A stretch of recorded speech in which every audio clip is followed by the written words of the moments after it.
how do you respond when an avoidant partner comes back, especially after they may have discarded you like the relationship never even mattered? That's what we're going to answer in today's video. All right, there we go. My name is David. My name is Renee. And for the last 16 years, we've been coaching people in dating, relationships, and in healing their attachment pathology. So how do you respond when an avoidant comes back? Well, first of all, let me suggest that an avoidant coming back isn't always as glamorous as it may seem. Even though you may be going through some grief stages where you're not quite at the stage of acceptance, okay? And so that thought that your avoidant has shown up again may produce this feeling of hope within you. However, hope isn't always going to serve you positively, okay? Especially with dismissive avoidance and to some small extent, the fearful avoidance. So what we're going to do is we're going to start off by segregating avoidance or people who exhibit avoidant behavior and avoidant tendencies into the separate categories, just to get clear. Yeah, it's a very important distinction that we must address before we even talk about it, because not all avoidants are built the same, right? As you said, this toxic hopefulness can damage you long-term, big time. So being positive isn't always the calibrated, the attuned thing to aspire towards. Sometimes having less hope is actually a more beneficial thing. So when we talk about avoidance, of course, we always have to talk about the fact that there are different types of avoidance. Yeah. For example, I could avoid you by just because I don't like you. I could avoid you because you add no value. I could avoid you because I feel like you're going to take value from me. And I could do that as a secure person, yes. securely attached person. I could avoid you because I feel like maybe if I get too close, I wouldn't be able to manage my own stress levels, because that would amplify my fears. And by the way, anyone who is deep down anxious inside, their nervous system goes from 0 to 100 in a heartbeat, like that. And they know that if that goes out of control, it all breaks loose. Yeah. All hell breaks loose. Yeah. So they want to manage their own internal nervous system as well as they could by basically pushing far away the things that may expose them to that kind of stress. And of course, intimate relationship is something that brings up the most fear for most people, right? Right? Especially for the anxiously attached individuals. And by the way, when I say anxiously attached, most people who have the fearful avoidant attachment style is rooted in anxiousness. They are. So before the great Kim Bartholomew, who did her PhD and came up with the fearful avoidant versus dismissive avoidant, before she came up and did all that in 1990, the categories were basically secure, anxious, and avoidant. There may be some in between. Anxious, ambivalent. Yeah, anxious, ambivalent, and disorganized. Yeah. But she was the one who came up and said, okay, well, you know, when we talk about avoidant, there's kind of two different categories. There's the ones that who are rooted in anxiousness and fearfulness. They're the fearful avoidant.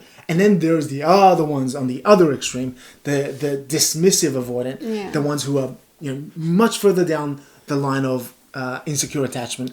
They're the ones that we call true avoidance. Yeah. So for these individuals, they avoid because why relationships? What's in it for me? There's nothing, you know. So every relationship to the dismissive avoidant tend to be more transactional relationships. They get something out of it, you get something out of it, okay, fine. But there's no sense of intimacy. There's no sense of we're in it together. There's no sense of we're a team, or, you know, we're here together. And by being together, you know, that is a reward in itself. Yeah. So a secure person may derive great fulfillment and purpose from having a mutually dependent but also independent relationship where there's calibrated intimacy and where there's shared resources, and whatever I get, I want to share with you. It's not a sense of me against you and me against the world like it is with dismissive avoidance. Securely attached people, their idea of relationships is actual relationships with emotional intimacy where both of you are fully seen as people, where you both go deeper over time, and both of you, ideally in the secure person's mind, are okay with that. That's how secure people define relationship. That's not how dismissive avoidance define relationship. And I can tell you, a fearful avoidant is much more likely to define a relationship similarly, subconsciously, as the secure person would than a dismissive avoidant would. Because deep down inside, the fearful avoidant knows that there's value in attachment and knows the value of intimacy and shared vulnerability. And that's not to say that secure people can't have those transactional relationships. Of course they can. They have that range. They have that resource. They have resourcefulness to have a range of different types of relationships. But they do also have the capacity to have an intimate relationship. Yeah. Whereas the dismissive avoidant, they don't have that capacity. No. And what you'll find is that a lot of the fearful avoidant, even when they do fear intimacy, even when they don't want to expose themselves to someone else intimately, they may still have those fantasies. They may still go read those romance books or enjoy romance movies. They may still want to experience that, but they just don't know how to manage their own stress, so that they can't open up to it. Yeah. Whereas the dismissive avoidant, they don't have those types of desires. No, and they try very hard not to be revealed. And it is because of that deep need to not be revealed for their incapacities in life, and I say that with the greatest respect for the trauma that they've gone through, that makes and motivates the dismissive avoidant to just discard you, or to break up randomly, or to just leave you like the relationship never mattered, like all that time you invested never mattered. So just to recap, the secure person can avoid you because they just don't see value in the specific relationship with the specific person, or they just don't feel like this is the right person for them. The fearful avoidant will avoid you and disappear because they just can't, they know that they can't manage their emotions that well, and so they need to retreat, or they're going to freeze and shut down, because they know that if they don't, then they're going to be the ones who have to deal with the aftermath of their own actions, and it's not going to be pretty. And no one knows that better than the fearful avoidant. The dismissive avoidant, well, they leave because they need to control their world so that they can get what they want from their relationships, whether it be an ex or a current partner, without being revealed. So what do you do when an avoidant comes back? It depends. Would you say it depends on which category? Which Absolutely. category? Yeah. Absolutely.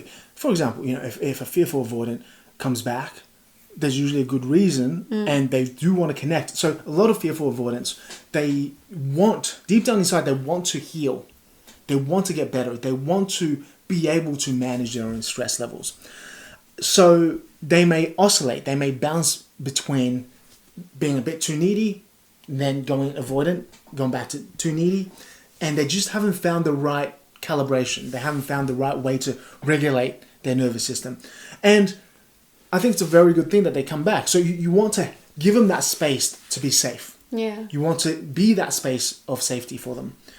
Unless, of course, they've already betrayed your trust, which is highly possible for a fearful avoidant. Like maybe they've cheated on you, or maybe they've betrayed you in another way. Maybe they've acted out. Highly possible. These people can have, or feel like they have, very unstable nervous systems. So I don't want to give you the impression that the fearful avoidant who may have been aggressive in the past, who may have been dismissive in the past, you should just always give them safety because you should always just sacrifice yourself. No, but if for some reason you've already decided that this is your person, then what David's saying is accurate. You need to be the safe place. You have to offer that sense of safety. And what does the safety look like? It looks like this. You telling them that who they are and what they are right now is okay, and that they're not going to be judged for that. Because the biggest problem that a lot of secure people don't understand about fearful avoidance is that they have a lot of shame. And on top of that, they can't regulate the terror, the anxiety when things get close, and they can't regulate how inadequate the intimacy makes them feel. And so if you let them know that that's okay, it's okay to feel any way that you feel. It's okay if you feel terrified. It's okay if you feel a little bit of shame. It's okay if you feel angry, okay? Don't use me as a scratching board, but it's okay to have the feeling, and who you are is okay. That goes a long way with a fearful avoidant, because once they have that safety, they can say, all right, this person is just not going to make things worse for my nervous system. This person isn't going to pile on the stress. Thank God, because I'm already a ball of stress, I've been that way my entire life almost. So, yeah, I would say that that's accurate. Offer the safety first for a fearful avoidant. Again, every every person's situation is unique to them, and it's really important for you to just listen to your gut and go, okay, instead of following all these rules, what does your gut say about this person and their intent? And really have to get out of yourself and get into that person's body and feel for their intent, because we don't know if they've done anything wrong. Yeah. We don't know what the history is, but you have to get into their body and feel their intent. Yeah. And this is where, say, the dismissive avoidant, you know that their intent, if you know them, you know that they don't have the intent of wanting to connect deeply. Yeah. They may just come back to get some more supply, narcissistic supply, or more avoidant supply, whatever that may be for your case. And you would feel that and you go, okay, I've learned my lesson and I know who you are deep down inside. That's the most important thing, I think. Yeah. And I think not enough people understand this framework.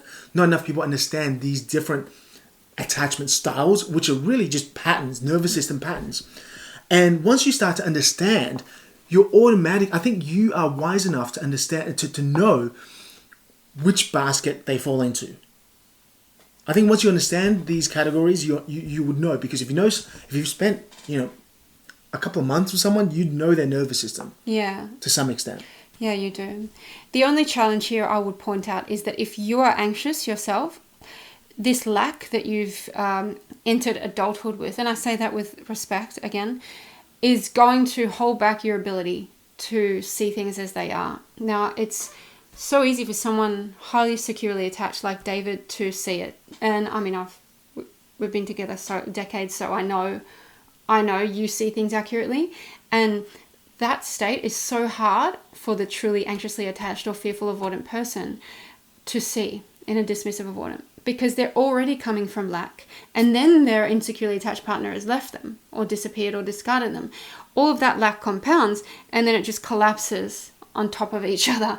And so coming back from that kind of lack is hard. It makes you less able to objectively, lean back and say, hey, this person doesn't give a shit. It makes it a lot harder to look at their actions and say, this person has no loyalty.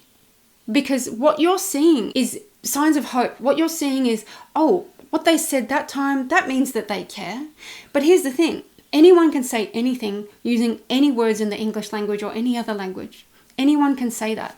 It's up to you to separate the words from their actions. And again, it's going to be hard to do that if you've grown up with nothing, or you've grown up with hardly any good, close, reliable relationships around you, because there is no compass, there is no measuring stick for, oh, that's what loyalty looks like.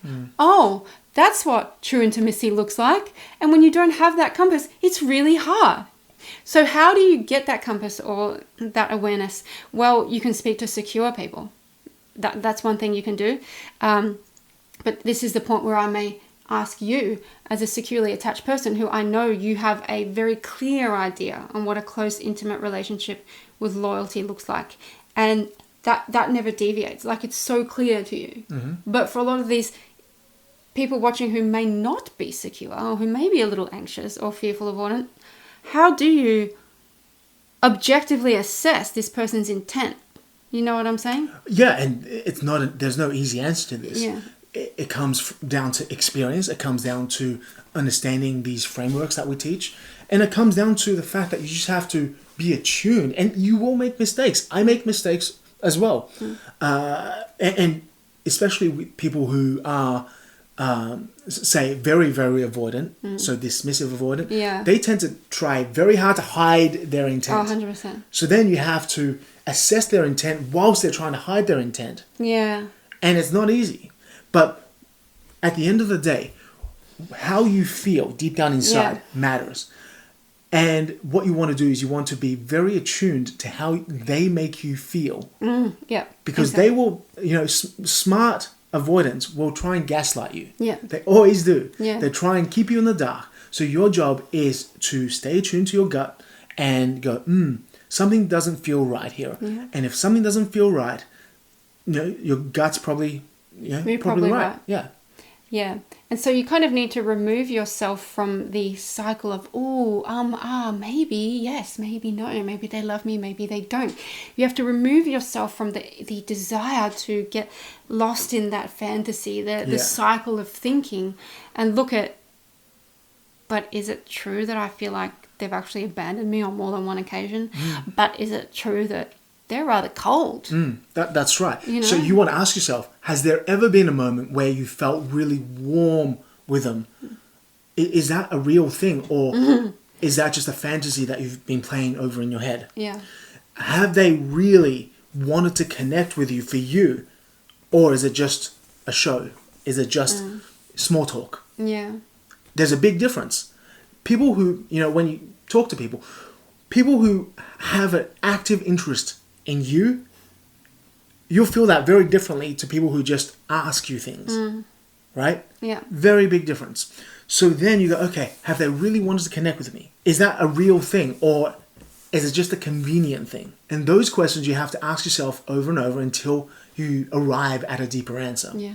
And that depth of answer is what you're looking for. So of course, if a truly dismissive, avoidant individual comes back, say, into my life, there's no opening for them. Yeah. There's absolutely zero opening for them. There is no room in my life for someone who's dismissive, avoidant, regardless of whether they're my father, my mother, or Jesus Christ himself. It doesn't matter. There's literally no room in anyone's life for a dismissive avoidant unless they're dealing with another dismissive avoidant. And again, I say it with respect, but the fact is, true dismissive avoidants are not as common as the internet will have you believe. Just because this framework has become so popular doesn't mean that people get it right. Doesn't mean that people have a true idea of what dismissive avoidant attachment is. It's a result of severe neglect before the age of 2 and by the age of 2 that most humans on this planet will never even understand. So if you had the level of constant, repeated and prolonged neglect that dismissive avoidants had at such a vulnerable stage when the nervous system wasn't fully developed as infants, you would also see the world this way. You would also see the world as, it's me against the world, and what I need to do is create separation, but not at the cost of the value that I can extract from others. How do I do that? I give the impression of wanting closeness or feigning intimacy. Exactly, to try and fit in. Yeah. And so therefore you can get the supply that you really want. But ultimately, there is no sense of warmth. It's all fake. Yeah, that's right. If they're secure and they're just avoiding you, that's something that we haven't addressed quite yet, but maybe we can address that quickly. Or again, listen to your gut. You want to really feel into their intentions. And when you get good at that skill of feeling into someone else's intentions, then you'll have more information to be able to go, okay, what am I going to do in this situation? And that changes from context to context, relationship to relationship. It's really up to you. But ultimately, that's where the power is. The power is in your ability to stay attuned and to feel into people. And the more you're able to do that, the more power you have with people.